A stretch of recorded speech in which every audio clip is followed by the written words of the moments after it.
नमस्कार, मैं मृदुला श्रीवास्तव सी न्यूज भारत में आपका स्वागत करती हूं। वक्त हो गया है न्यूज बुलेटिन का। बुलेटिन में खबरों की शुरुआत करेंगे और जानेंगे कहां ताजगंज डेवलपमेंट फाउंडेशन के व्यापारियों ने सौंपा ज्ञापन। आगे देखेंगे कहां मुस्लिम समुदाय के लोगों ने मां दुर्गा की प्रतिमाओं के विसर्जन का पुष्प वर्षा कर किया स्वागत। इसी के साथ रुक करेंगे अगली खबर पर और जानेंगे कहां विसर्जन यात्रा के दौरान मूर्ति के ऊपर चले ईंट और पत्थर। ऐसी ही तमाम खबरों पर आइए विस्तार से करते हैं चर्चा। आगरा के ताजगंज डेवलपमेंट फाउंडेशन के व्यापारियों ने कलेक्ट्रेट पहुंचकर राष्ट्रपति के नाम एडीएम प्रोटोकॉल हिमांशु गौतम को ज्ञापन सौंपा। इस दौरान अध्यक्ष नितिन सिंह, राकेश अग्रवाल सहित पदाधिकारियों ने प्रशासन से राहत की अपील की। व्यापारियों का कहना था कि एडीए के फरमान के बाद व्यापारियों की दिवाली काली होने के कगार पर पहुंच चुकी है। 12 अक्टूबर से व्यापारी अनिश्चितकालीन तक बाजार बंद रखेंगे। अमित शिवहरे इस दौरान मौजूद रहे। नाम बता दीजिए। मैं सुनीता सारस्वत, रक्षित कार्यालय प्रभारी, बीजेपी से समाज सेविका भी हूँ। मेरा व्यवसाय भी है, ताजगंज में 2 होटल हैं मेरे। तो मेरी बस हम आज यहाँ पर ज्ञापन देने आए डीएम साहब को। ये मांगे कि जो डीएम की लड़ाई है, जो हमारे जो एडीए की लड़ाई है, वो हमारे सिर पर क्यों फोड़ा जा रहा है मटका। इसलिए हम ये चाहते हैं कि जो 500 मीटर के अंदर जितनी भी गतिविधियाँ चल रही, जितने भी हमारे कारोबार चल रहे हैं, वो सुरक्षित रहें। और उनके लिए जो हमारे त्यौहार आ रहा है, हमारी इतनी बड़ी दिवाली आ रही है, जो काली दिवाली बना दी है उन्होंने, इसलिए इसको आगे बढ़ाया जाए और जिससे कि हम अपना पक्ष रख सकें। मैं राकेश अग्रवाल, ताजन क्षेत्र निवासी। राकेश, क्या मांगा आप लोगों ने उठाई, क्या कहना? देखिए, आज हमने माने सुप्रीम कोर्ट ने जो अध्यादेश हम लोगों को दिया है, उसको लेकर आज महामहिम राष्ट्रपति के नाम एक डीएम साहब की अनुपस्थिति में एडीएम प्रोटोकॉल साहब को एक ज्ञापन दिया है, जिसमें हम लोगों ने मांग रखी है कि जो आप ये आदेश हम लोगों के लिए दिया है 500 मीटर परिधि से बाहर जितनी भी व्यावसायिक गतिविधियाँ उन पर रोक लगाई जाए। चूँकि कोर्ट ने कोई भी इस तरीके की तिथि घोषित नहीं की है और उसके बावजूद भी एडीए को इतनी जल्दी क्या थी, क्योंकि अभी इतना बड़ा त्यौहार दिवाली का है। सभी व्यापारी लोग दिवाली बहुत ही धूमधाम से मनाते हैं और इतनी तैयारी से इतना पैसा लगाते हैं दुकानों में कारोबार के लिए। लेकिन जिस तरीके से देखिए दिवाली काली होती जा रही है, अगर इस तरीके से ही हाल रहा तो हम लोगों को काली दिवाली मनानी पड़ेगी। आगरा से सी न्यूज संवाददाता अनुज उपाध्याय की रिपोर्ट। हिंदुस्तान में सभी धर्मों को चाहने वाले लोग भाईचारों के साथ रहते हैं, एक दूसरे के त्योहारों में शरीक होकर उन्हें बधाई देते हैं। बस्ती में गंगा जमुनी तहजीब की ऐसी एक अनूठी तस्वीर सामने आई।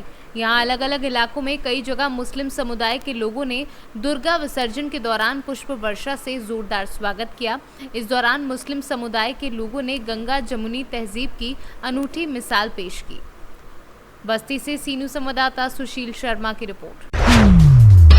छत्तीसगढ़ के इतिहास में भारत का सबसे बड़ा रेसलिंग महासंग्राम पहली बार राजधानी के बलवीर सिंह जुनेजा इंडोर स्टेडियम में यूनिक वार नाम के रेसलिंग टूर्नामेंट का आयोजन किया गया, जिससे देश विदेश के 18 नामी फाइटरों की फाइट खेल प्रेमियों को देखने को मिला। इस मैच की खासियत ये रही कि ये मैच नो रूल्स के अंतर्गत खेला गया, यानी प्रो रेसलिंग से जुड़े कोई भी नियम इस मैच में लागू नहीं थे। इस फाइट में दर्शकों को टेबल चेयर, ट्यूबलाइट, हॉकी डंडे जैसे प्रॉप्स का इस्तेमाल देखने को मिला। इस मौत के मुकाबले में छत्तीसगढ़ के एकमात्र रेसलर जांजगीर चांपा अमोरा महंत निवासी द लायन प्रतीक तिवारी ने भी भाग लिया, जिनका मुकाबला नेपाल के प्रोफेशनल रेसलर अमित एसेंस ने हुआ।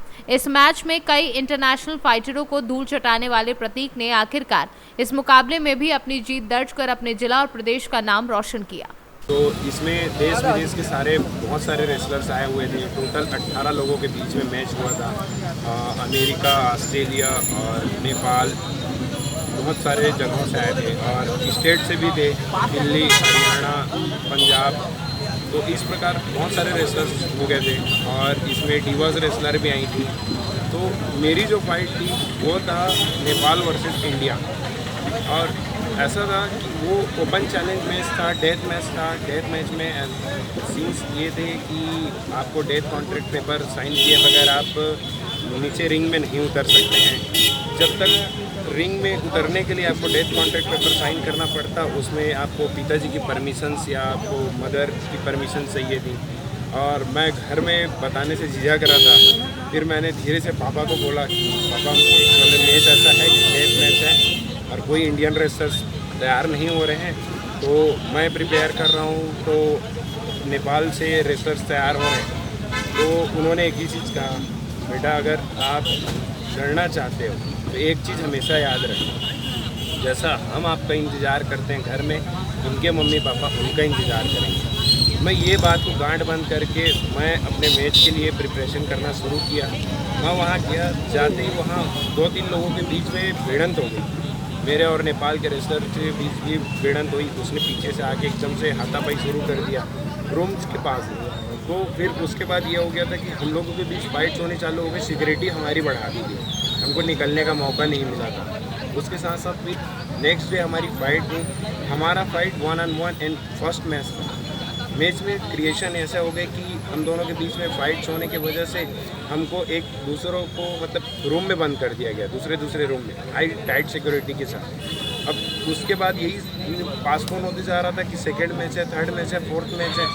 और सडनली ऑप्शंस में ये आया कि अब अनाउंसमेंट हो गई, एंट्रेंस ट्यून चालू हो गई और मैं बैक स्टेज खड़ा हूँ।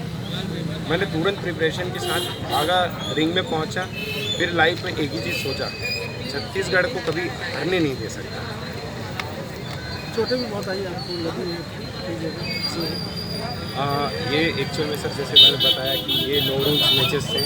इसमें ये था कि आप डंडे, चेयर, टेबल, लेडर्स, पिन्स, कील सब चीज़ आप यूज़ कर सकते थे। इसमें ऐसा हो गया कि वो रेसलर आते ही उसने सबसे पहले में 1-2 मूव देखे, उसके बाद उसने चीट करना शुरू कर दिया।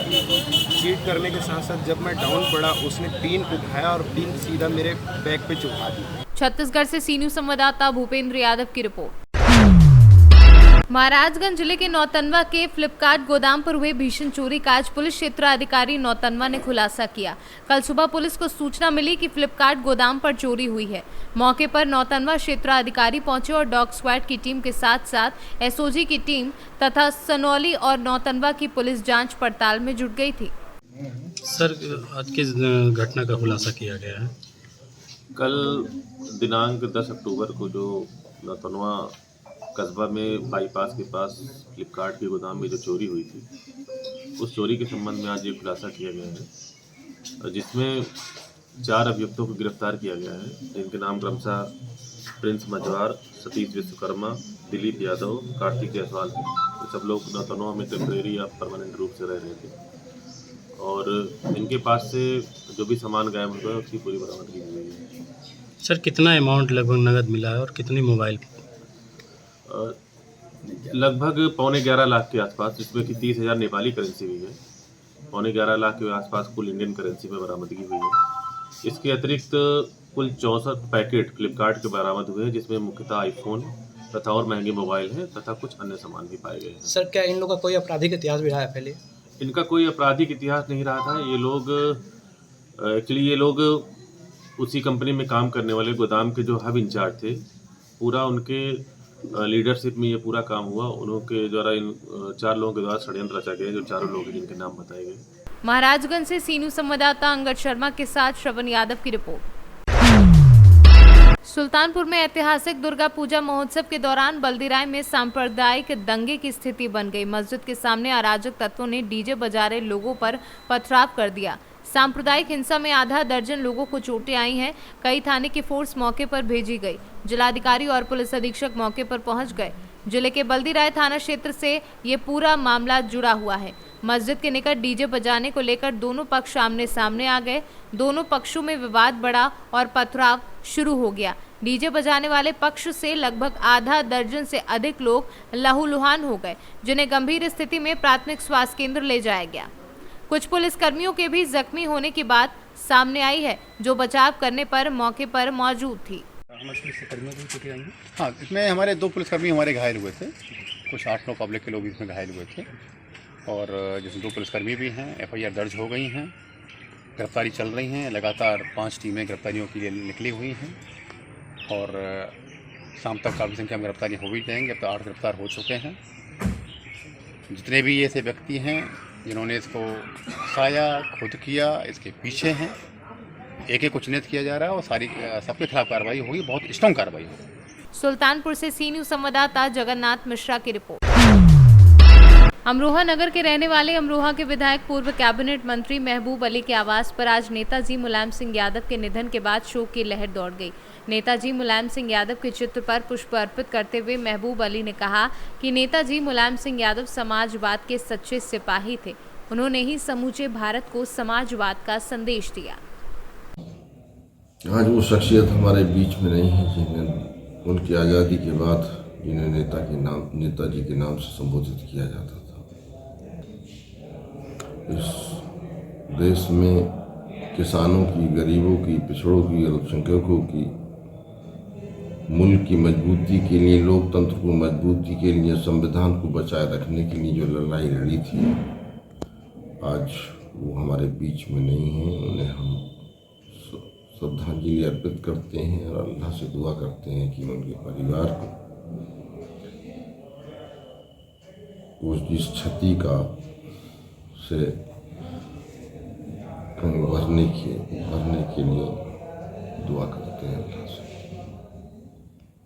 आदरणीय नेताजी माननीय मुलायम सिंह यादव जी, जिनमें इस उत्तर प्रदेश और देश का हज़ारों नौजवान, युवा, दलित, पिछड़ा, अक़लियत, सब समाज के लोग यकीन रखते थे, उनका अचानक से दुनिया छोड़कर चले जाना हम सब के लिए बहुत बड़ी क्षति है। प्रदेश और देश का बहुत बड़ा नुकसान है। उनके जैसे नेता सदियों में कोई पैदा होते हैं। उनकी बताई बातें हम समाजवादी और देश प्रदेशवासी अपने जीवन में उतारते आए हैं, उतारेंगे, और जो रास्ता उन्होंने दिखाया है उस रास्ते पर चलकर प्रदेश और देश को आगे बढ़ाएंगे। मेरी विनम्रता के साथ श्रद्धांजलि है और अल्लाह से ये दुआ है कि अल्लाह उन्हें जन्नत में मकाम दे, और जो रास्ता उन्होंने बताया उस रास्ते पर हम लोग चलकर प्रदेश का और देश का उत्थान कर सकें। ऐसी आज के दिन उन्हें सच्ची श्रद्धांजलि देते हुए मेरी कामना है। अमरोहा से सी न्यूज़ संवाददाता गौरव श्रीमाली की रिपोर्ट। छत्तीसगढ़ में पारंपरिक खेल गतिविधियों को ग्रामीण एवं शहरी क्षेत्र में प्रोत्साहित करने, प्रतिभागियों को मंच प्रदान करने, उनमें खेल के प्रति जागरूकता बढ़ाने एवं खेल भावना का विकास करने के लिए छत्तीसगढ़ शासन द्वारा छत्तीसगढ़िया ओलंपिक 2022 का आयोजन पूरे ग्रामीण एवं शहरी क्षेत्रों में किया जा रहा है, जो कि छत्तीसगढ़ सरकार की एक सराहनीय पहल है। आज के इस आधुनिक परिवेश में जहां लोग अपने पारंपरिक खेलों को भूलते जा रहे हैं, ऐसी स्थिति में शासन के द्वारा छत्तीसगढ़िया ओलंपिक का आयोजन कर पारंपरिक खेलों को अग्रणी रूप से शामिल करते हुए खेल महोत्सव का आयोजन किया जाना सराहनीय कदम है। राजीव युवा मितान क्लब बीजा के सदस्यों एवं ग्राम पंचायत द्वारा छत्तीसगढ़िया ओलंपिक का आयोजन किया गया, जिसमें छत्तीसगढ़िया ओलंपिक में मुख्य रूप से फुगड़ी, रस्साकशी, गिल्ली डंडा, पिट्ठुल, शंखली, लंगड़ी दौड़, खो खो, बाटी, बिल्लस गेड़ी दौड़, भवरा, लंबी कूद आदि पारंपरिक खेलों को बड़े ही चाव से खेला गया और इस खेल में बीजा स्कूल के बच्चे, गांव के युवा, महिला सभी ने भाग लिया। बेमेतरा से सी न्यूज़ संवाददाता संजू जैन की रिपोर्ट। भागलपुर में गौशाला के हॉल में विश्व हिंदू परिषद दक्षिण बिहार विभाग की बैठक का आयोजन किया गया, जिसमें विश्व हिंदू परिषद के 60 वर्ष पूर्ण होने पर और अगले साल 61वें वर्षगांठ मनाने को लेकर चर्चा की गई। वहीं संगठन को मजबूत बनाने को लेकर कार्यकर्ताओं के द्वारा किए जा रहे कार्यों को और कैसे उत्तम बनाया जाए, इस पर भी चर्चा की गई। संगठन की मजबूती, गौरक्षा, महिला रक्षा और देश की रक्षा सहित सेवा कार्यों को लेकर मजबूती से करने को लेकर कई नियम बनाए गए हैं और कई योजनाओं को बनाया गया है, जिसको लेकर केंद्रीय स्तर से कार्यकर्ताओं प्रांतों में आकर कार्यकर्ताओं सहित गांव-गांव में से बढ़ावा देने को लेकर प्रचार प्रसार करने सहित संगठन को मजबूत करने के लिए आने वाले वर्ष में कार्य करने की तैयारी की रूपरेखा को लेकर चर्चा की गई। आज से प्रवास करने के लिए आए हैं पटना। इस प्रांत में जितने विभाग हैं वो सारे प्रांत के विभागों के प्रवास होंगे। 8 विभाग हैं, 8 विभागों में प्रवास होंगे। कल हमारा पटना का प्रवास था। कार्यकर्ताओं को सक्रिय करने का, कार्यकर्ता को और ज़्यादा समय देने के लिए संकल्प कराने का।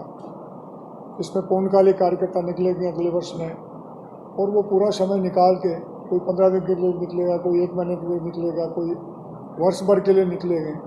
इस तरह के हमारे जो पूर्णकालिक कार्यकर्ता हैं और उसमें और जुड़ जाएंगे, वो सारे मिलकर इस सारे कार्य को पूरा करेंगे और इस विश्व हिंदू परिषद को गाँव-गाँव तक पहुँचाने का जो कार्य है, उसी के निमित्त भी ये सारे प्रवास चल रहे हैं।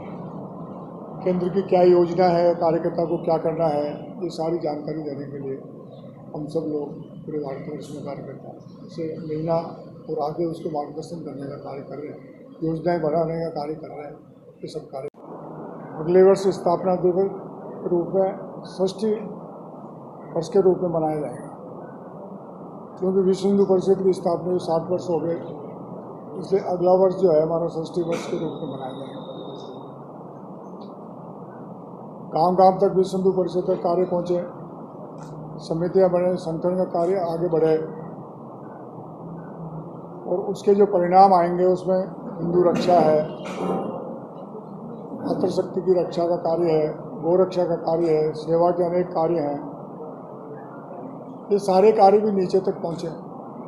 आज हमारी समितियां हैं, उसे 1.5 समितियाँ और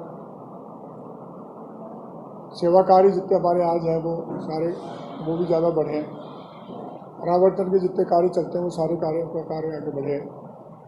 इस तरह का 60 वर्ष में एक नियम योग बनाया है और उसी के निमित्त लगातार प्रयास चल रहे हैं, उसकी योजनाएं बन रही है, इसके निमित्त प्रवास भी चल रहे हैं। सब पूरे भारतवर्ष में इस तरह के सभी कार्यकर्ता एक दूसरे के केंद्रीय पदाधिकारी जो है वो प्रांत स्तर पे आ रहे हैं, विभाग स्तर पे आ रहे हैं, विभाग स्तर के सारे कार्यकर्ता, प्रांत स्तर के सारे कार्यकर्ता नीचे तक जा रहे हैं। और ये कार्य हमारा सृष्टि उसमें वर्ष में कैसे बढ़े, नीचे गांव-गांव तक इस कार्य को कैसे पहुंचाया जाए, सक्रियता लाई जाए। विश्व हिंदू परिषद का कार्य लगभग प्रत्येक गाँव में विश्व हिंदू परिषद की एक पहचान है, चाहे वो राम मंदिर के नाम से जानते होंगे, कोई मंदिर के नाम से जानते होंगे, अनेक नामों से जानते हैं, कोई विश्व हिंदू परिषद बजरंग दल के नाम से जानता है। लेकिन चूंकि उस गांव में कार्य भी बढ़े परिचय की दृष्टि से, तो सब जानते हैं, लेकिन कार्य भी उस गांव में कार्य बढ़े, इसके लिए ये जो अगला वर्ष है वो सारा इस काम के लिए लगे हुए सभी। भागलपुर से सी न्यूज़ संवाददाता राहुल कुमार सिंह की रिपोर्ट। मुख्यमंत्री जन सेवा अभियान के अंतर्गत इंदौर के 85 वार्डों में सिलसिलेवार शिविर लगाकर कामकाजी महिला मजदूर डायरी, राशन, पर्ची, वृद्धा पेंशन, दिव्यांग पेंशन, विधवा पेंशन और नगर निगम से जुड़ी सभी योजनाओं का शिविर लगाकर निराकरण किया जा रहा है। आज इसी कड़ी में वार्ड 60 के पार्षद अंसारी के प्रयास से दौलतगंज उर्दू मैदान पर नगर निगम द्वारा सभी योजनाओं का शिविर लगाया गया। शिविर में पार्षद के अलावा निगम अधिकारी एवं निगम की टीम ने सभी योजनाओं की जानकारी महिलाओं को दी एवं जरूरी दस्तावेज लेकर हाथों हाथ निराकरण भी किया। इस सेवा कार्य की हो जाने से महिलाओं को राशन तो मिलने लगा, साथ ही आयुष्मान कार्ड भी जल्द बनाए जाएंगे। ये पूरे इंदौर के अंदर 85 वार्डों में और 19 जोनों पे बारी बारी से शिविर लग रहा है। जो आज जोन क्रमांक 11 वार्ड क्रमांक 60 में आज मेरा वार्ड का टर्न है और मुख्यमंत्री जन सेवा अभियान का जो ये शिविर है, इसमें लोगों को जो समग्र आईडी में नाम नहीं आ रहा है, खाद पर्ची में नाम नहीं जुड़े लोगों के, पेंशन के काज के कार्ड का काम है, पेंशन जिनकी नहीं आ रही है तो सब कागज ले रहे हैं और वो ऑनलाइन करेंगे। ऐसा जोनों पे अच्छा एक शिविर है और इससे लोगों के काफ़ी काम जल्दी हो जाते हैं। अभी तक लोग जो कागज़ दे के आ रहे हैं जोनों पे तो 2 दिन में, 4 दिन में, 8 दिन लगते हैं, लेकिन शिविर लगाने में ये रहता है कि एक शिविर के नाम का पूरा पोर्टल रहता है कि फटाफट उसमें काम करते हैं। तो काफ़ी अच्छा शिविर है और जो इसमें लोग काफ़ी फ़ायदा उठा रहा है। किस तरह की समस्या आ रही है इसमें और किस तरीके का फ़ायदा हो रहा है इसमें? फ़ायदा ये हो रहा है कि जो आम आदमी है, गरीब आदमी है, जिसको नहीं मालूम है, तो जैसे हमने मस्जिद से हमारे वार्ड में ऐलान करा दिया और लोग आप फ़ायदा भी उठा रहे हैं, तो ये लोगों का फ़ायदा है। और तकलीफ़ ये है कि पूरे इंदौर के अंदर एक वार्ड में एक जगह शिविर लग रहा है, तो यहाँ 2 जगह लगा दिया, एक टोले पर अलग, यहाँ अलग, जबकि एक वार्ड में जो जीते हुए पार्षद हैं उनके नेतृत्व में एक ही जगह लगना चाहिए। तो वो थोड़ी समस्या ये आ गई है, बाकी तो काम सही चल रहा है। इसमें कई ग्राउंड पे ये समस्या आ रही है कि कहीं बनने में दिक्कत आती हो या उनके कुछ कागज की कमी हो, इस तरीके की कोई परेशानी सामने देखने को नहीं, गरीब आदमी, आम आदमी जो होता है उसको कई योजनाओं के बारे में मालूमात नहीं होती है। हालांकि ये मतलब मुख्यमंत्री जन सेवा अभियान है, लेकिन मेरी टीम जो मेरे सब साथी लोग हैं जिन्होंने यहाँ मेरे को पहुँचाया है, तो हम सतत डेली पार्षद जन सेवा अभियान हमारा ऑफिस पूरा चलता है और ये जितने काम नहीं हो रहे हैं लगभग 80-90% वो काम मेरा ऑफिस से रोज होते ही हैं। ये कार्ड बनने के बाद किस तरह का फायदा? कामकाज के जो कार्ड बन जाएंगे महिलाओं को, उससे इनको जो समग्र आईडी में नाम है, एक कार्ड एक परिवार में बना तो उससे अनाज चालू हो जाएगा। अनाज चालू होने के बाद उस समग्र आईडी पे सबके आयुष्मान कार्ड बनेंगे और काफ़ी अच्छी ये योजनाएं चल रही हैं जिससे लोगों को इसमें फ़ायदा है और गरीबों को इसका फ़ायदा उठाना चाहिए। आपका परिवार? अंसाब अंसारी, वार्ड क्रमांक 60, रानीपुरा, इंदौर। इंदौर से सी न्यूज़ संवाददाता सुरेश बैरागी की रिपोर्ट। बालूमाथ में सामुदायिक स्वास्थ्य केंद्र परिसर में समर अभियान के तहत मंगलवार को रांची से आए महिला चिकित्सकों के द्वारा स्वास्थ्य केंद्र के एएनएम स्वास्थ्य कर्मियों को 1 दिवसीय प्रशिक्षण दिया गया।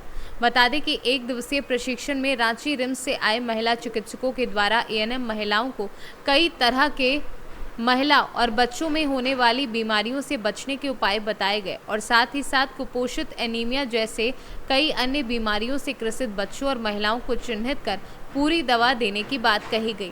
ग्रामीण क्षेत्रों में जाकर लोगों को कुपोषण, एनीमिया जैसे बीमारियों से कैसे बचा जा सकता है, इसके बारे में जागरूक करने की बात कही। झारखंड से सी न्यूज़ संवाददाता मोहम्मद अरबाज की रिपोर्ट। फिलहाल के लिए इस न्यूज़ बुलेटिन में बस इतना ही। देश और दुनिया की तमाम खबरों को जानने के लिए देखते रहिए सी न्यूज़ भारत। हर खबर आपके साथ, आपके हाथ।